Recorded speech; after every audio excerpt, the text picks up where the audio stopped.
El proceso de paz en Colombia está a punto de llegar a su fin, pero fue interrumpido por la mayoría de la población de ese país. Aquí le tenemos este recuento de uno de los hechos que marcaron al 2016. Colombia estuvo sumida desde 1964 en un conflicto armado entre el gobierno y las Fuerzas Armadas Revolucionarias de Colombia. Lo que empezó como un enfrentamiento entre el ejército y un grupo de campesinos inspirados en el comunismo, dejó 5 décadas después más de 268,000 muertos, de los cuales cerca del 80% eran civiles, 46,000 desaparecidos, alrededor de 7 millones de desplazados, más de 34,000 casos de secuestro, 10,000 casos de tortura, 1,700 violaciones sexuales, una centena de atentados terroristas. Diferentes actores como grupos paramilitares de ultraderecha, cárteles del narcotráfico y otras guerrillas también formaron parte del conflicto a lo largo de los años. La lucha contra la desigualdad y la corrupción fueron algunos de los motivos por los cuales inició el levantamiento, que con el tiempo encontró incentivos en el negocio del narcotráfico. 3 intentos se hicieron para resolver las diferencias. El primero comenzó en 1984, el segundo en 1991 y el tercero en 1998. Juro a Dios y prometo al pueblo.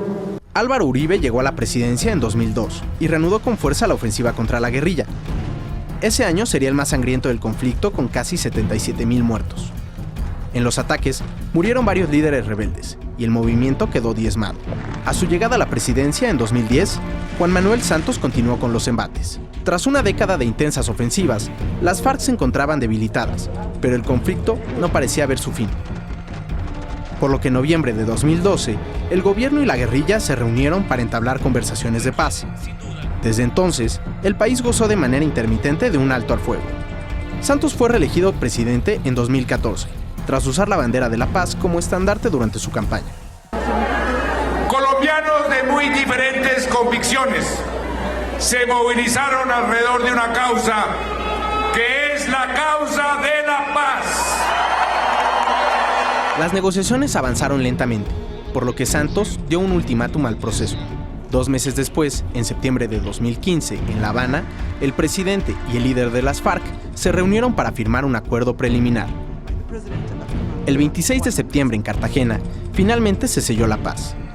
Entre otras cosas, los acuerdos establecían una reforma agraria y el fin de la colaboración de las FARC con el narcotráfico. Asimismo, un tribunal especial juzgaría a los guerrilleros y estos podrían reintegrarse a la vida política. Pero algunos líderes del país no estaban conformes con el acuerdo. El expresidente Uribe, así como el exprocurador general Alejandro Ordóñez y la Iglesia Cristiana, hicieron campaña para rechazarlo.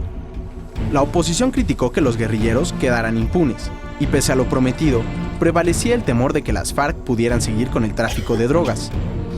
El gobierno de Santos, confiado del respaldo popular, llamó a un plebiscito que algunos juristas califican como innecesario, y el 2 de octubre el pueblo colombiano salió a votar.